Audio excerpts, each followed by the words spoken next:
ॐ नागेन्द्रहराय त्रिलोचनाय भस्माङ्गरागाय महेश्वराय नित्याय शुद्धाय दिगंबराय तस्मै नकाराय नमः शिवाय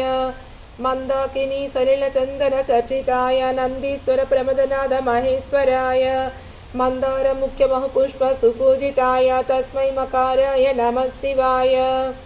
शिवाय गौरी वदनारविंद सूर्याय दक्षध्वर्णासकाय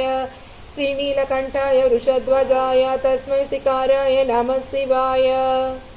वसिष्ठ कुंभोद्भव गौतमादि मुनीन्द्र देवाचितशेखराय चंद्रार्कवैश्वानरलोचनाय तस्मै वकाराय नमः शिवाय यक्षस्वरूपाय जटाधराय पिनाकहस्ताय सनातनाय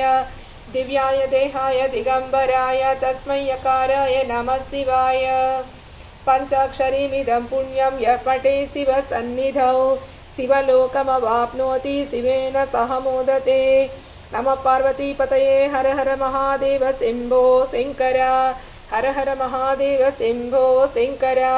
हर हर महादेव शंभो शंकर।